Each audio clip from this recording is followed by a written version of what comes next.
এখন থেকে আপনার প্রিয় সিরিয়ালগুলো ফ্রিতে দেখুন এক্সক্লুসিভলি শুধুমাত্র সান নেক্সটে। এখনই অ্যাপ ডাউনলোড করুন।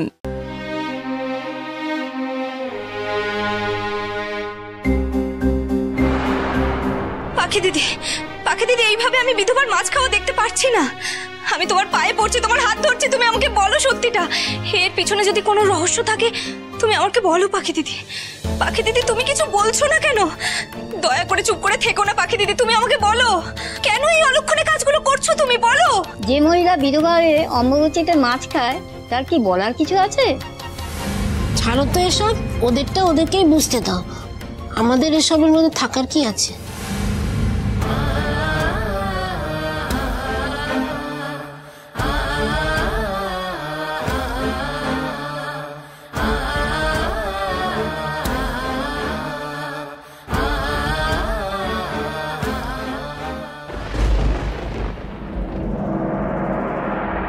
মা মা বেরিয়ে যাওয়া মানে কিন্তু ওদের কাছে হেরে যাওয়া।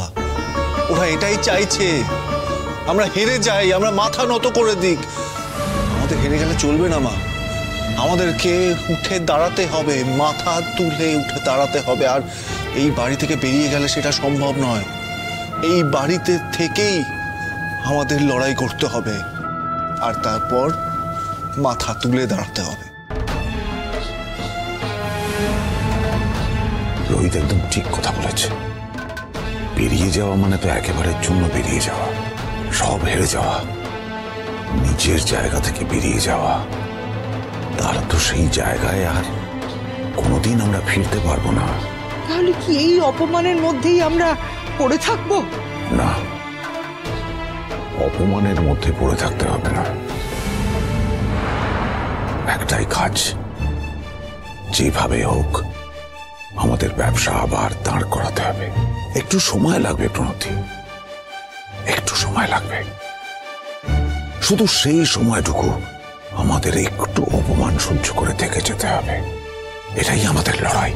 বাবা, আমি তোমার সাথে আছি, যেভাবেই হোক, যেভাবেই হোক আমি তোমার সাথে থেকে এই ব্যবসা আবার দাঁড় করাবো।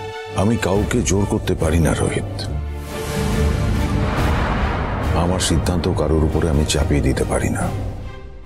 যদি কেউ চায় আমার সঙ্গে থাকতে পারে, না চাইলে সে সরে যেতে পারে। তোমাদের নিজেদের জীবন, সেটা কিভাবে তোমরা কাটাবে তোমাদের সিদ্ধান্ত। আমাদের সঙ্গে জুড়তেও পারো, আলাদাও হয়ে যেতে পারো। আমি শুধু তোমাদের জানিয়ে দিলাম যে আমার ভবিতব্য, আমার নিয়তি কি। এরপর তোমাদের সিদ্ধান্ত।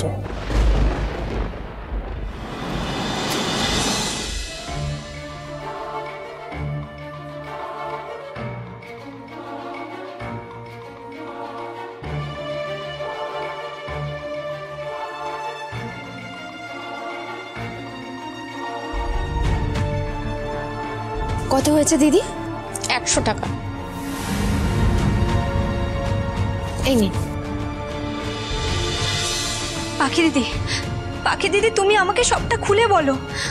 আমার না ভেতরটা কেমন অস্থির অস্থির করছে। তুমি কেন এত কিছু লুকিয়ে লুকিয়ে করছো আমাকে বলো। এইভাবে চুপ করে থেকো না পাখি দিদি, বলো। আমি তো তোমাকে যা উত্তর দেওয়ার দিয়েছি রমা। ব্যবসা খুলে বসা যে কি যাত না, তা ব্যবসাই বোঝে। সারা দুনিয়া জুড়ে মায়ের অম্বুবাচীর তিথি চলছে, সব মন্দিরের মধ্যে মায়ের মুখ লাল কাপড় দিয়ে ঢাকা, অথচ আমার এই দোকানে আজ এই অনাচার সহ্য করতে হলো। বিধবা হয়েও গপগপিয়ে মাছ খেলে তুমি, কিন্তু একটা ব্যবসায়ীর কাছে খদ্দের লক্ষ্মী, তাকে তো আর তাড়াতে পারবো না। আমার যে কি অমঙ্গল হলো তা নিয়তিই জানেন। আমি বিধবা নই, আমার স্বামী জীবিত, তাই আপনার অমঙ্গলের কোনো প্রশ্নই আসে না।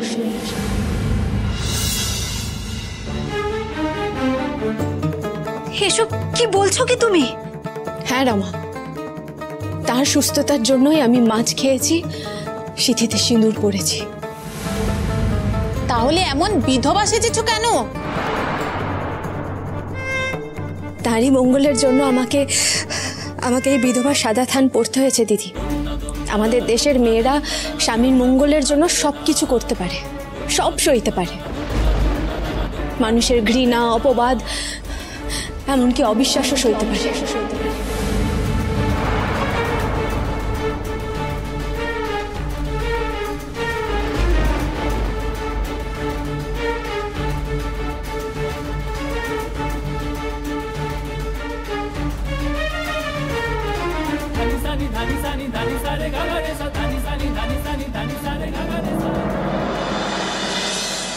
আচ্ছা বড়দা, আমরা কি কোনোদিনও তোমার বা বড় বৌদির কথার বাইরে, ইচ্ছের বাইরে চলেছি বলো? তাহলেই কথা বলা কেন? এই অপমানের জঞ্জালে থাকাটাই যদি আমাদের নিয়তি হয়, তাহলে আমার মনে হয় সেই নিয়তি মেনে নেওয়াই ভালো।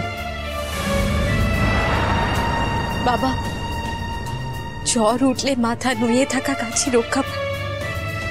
আমাদেরকেও এখন মাথা নুয়েই থাকতে হবে।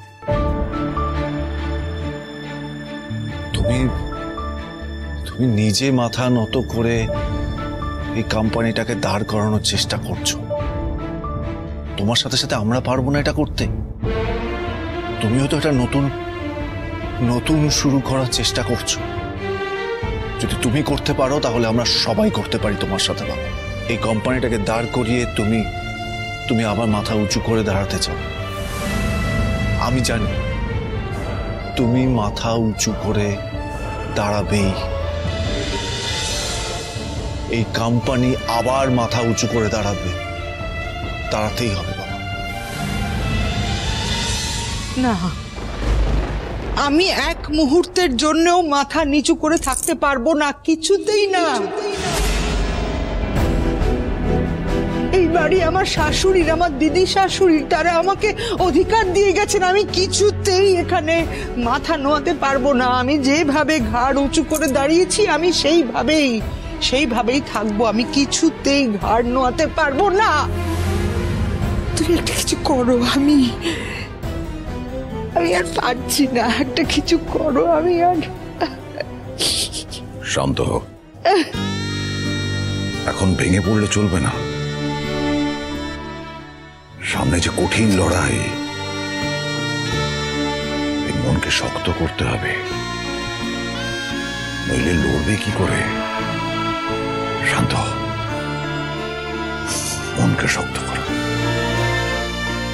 মনকে শক্ত করো।